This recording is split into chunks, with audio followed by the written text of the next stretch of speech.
can see why some people think Freddy sings in the game, but unfortunately it's not correct. If you check on the curtain to Pirate Cove, the singing gets louder, and it doesn't in Freddy's location.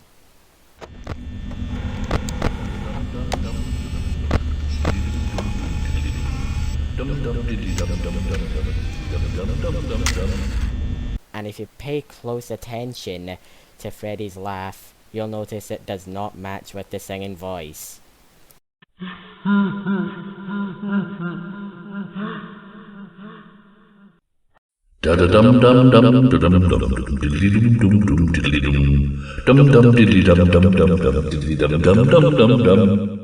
So it's definitely Foxy that sings, not Freddy.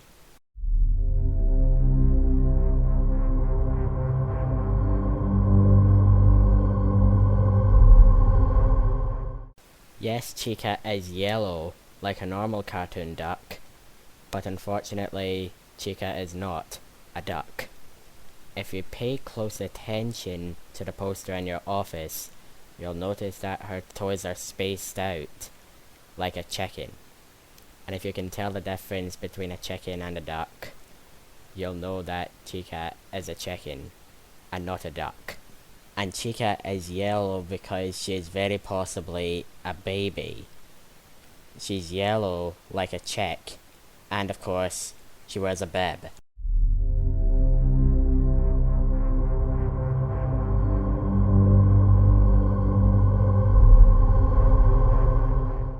This theory states that there is more than one killer in the game.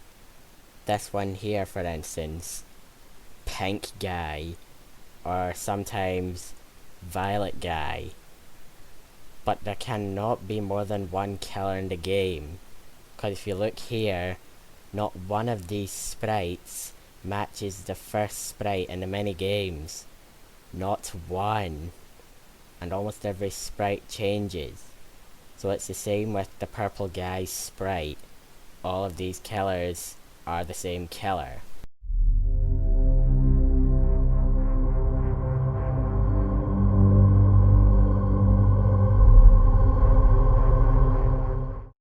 It was mentioned by Phone Guy in the third game that there had been Springlocks failing and Springlock suits like Fredbear and Spring Bonnie, aka Springtrap.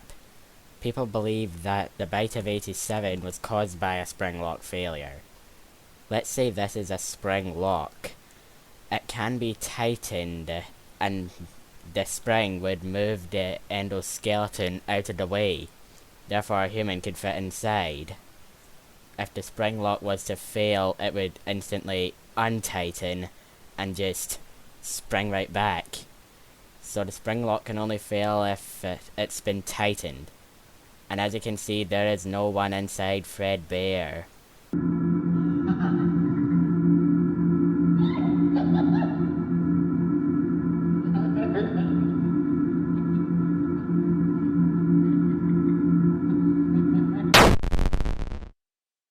So the Bite of 87 could not have been caused by Springlock failure.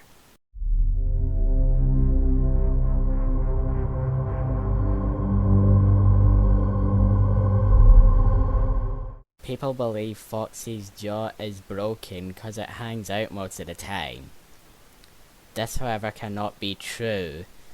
If you pay close attention to Foxy's jump scare, you'll notice his jaw is closed.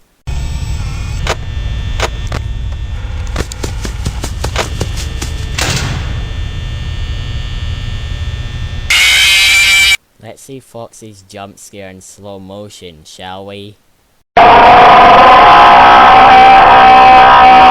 So he has complete control of his jaw.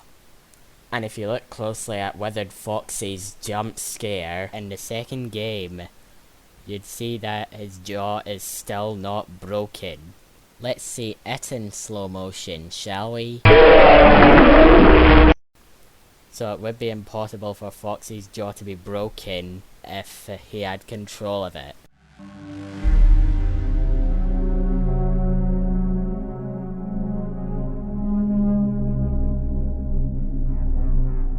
This theory states that the Golden Freddy that we see in the first two games is not real, and is just a hallucination. This, however, cannot be true at all.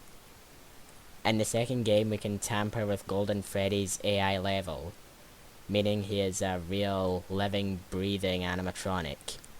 And there's no way Golden Freddy could have caused the bite of 87 if he was just a hallucination.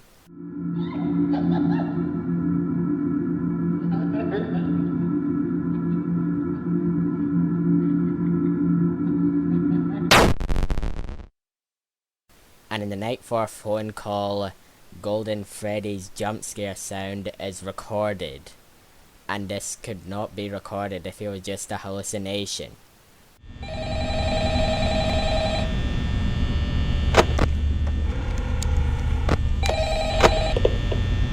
Oh, hey, wow, day 4, I knew you could do it. Hey, listen, I may not be around to send you a message tomorrow. It's been a bad night here for me. I'm kind of glad that I recorded my messages for you when I did. Hey, do me a favor. Maybe sometime you could check inside those suits in the back room. I'm going to try to hold out until someone checks. Maybe it won't be so bad. Yeah, I always wondered what was in all those empty heads back there. You know. Oh no. Also, the marionettes has seen the origin of Golden Freddy in the Gifts Give Life minigame. A fifth soul has appeared after the marionette places the fourth in the suit, followed by Golden Freddy's jump scare. So Golden Freddy is real. And his body behaves so crazily in the second game, well, I believe he's a ghost. So he's haunting the restaurant.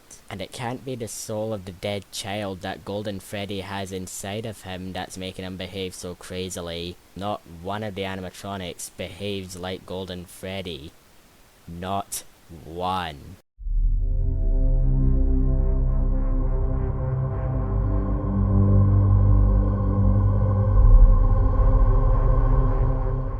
People think the cake is not alive and is just a metal model because it doesn't move very often. This was okay at the time, but later on it was obvious it was wrong. On a very rare occasion, in the second game, the cake could actually jump scare you.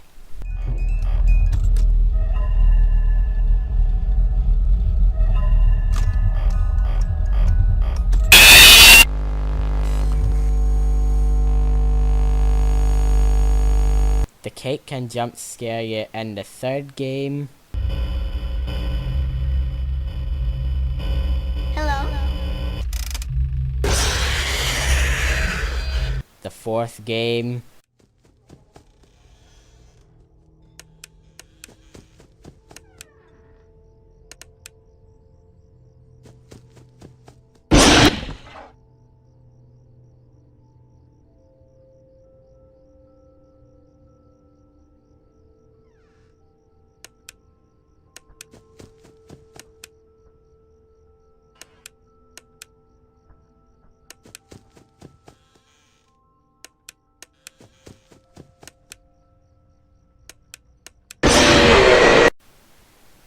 And even the VR game. Canister button, another push as needed.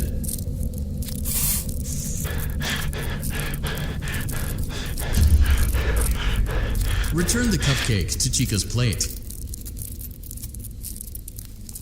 Place the cupcake on the plate.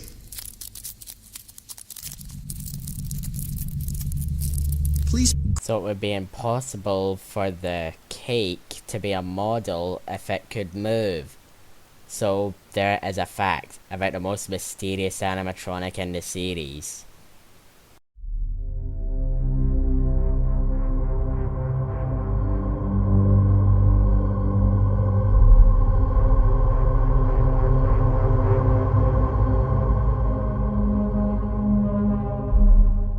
Balloon Boy does have a jump scare, It's just really, really hard to get to, because you're always getting attacked by Foxy.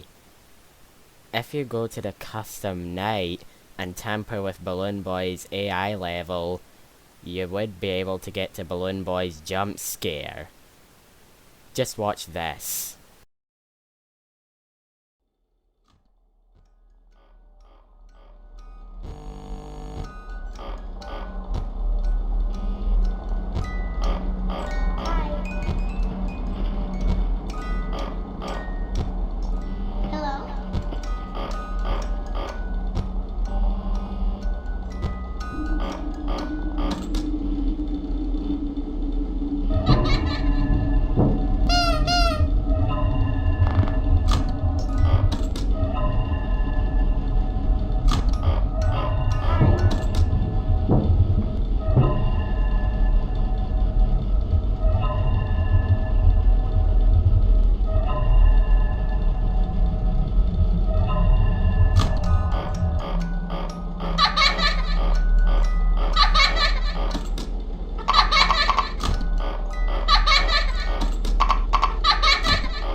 So Balloon Boy does have a jump scare. Feel free to try and get to his jump scare at home.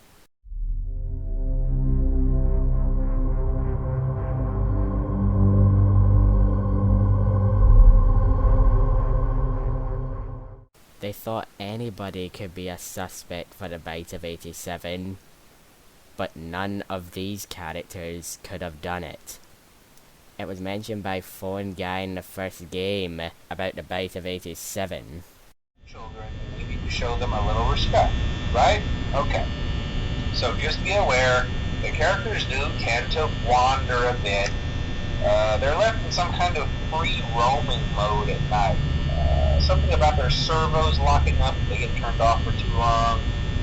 They used to be allowed to walk around during the day too, but then there was the Bite of 87. The Bite of 87. The Bite of 87. The Bite of 87. And of course, none of the toys were around when that happened. So, none of the toys could have caused the Bite of 87. And the marionette couldn't have done it, even though she was present in the first game. We know that the marionette is present in the first game because in your office, you can see a picture of Bonnie coming out of the marionette's music box. In the Gifts Give Life minigame, you see the marionette creating the first animatronics. And of course, when you're inside Freddy's head, in one of those scenes, you can see the marionette. But she couldn't have done it because her mask is solid. Her mask is solid. Her mask is solid. Her mask is solid.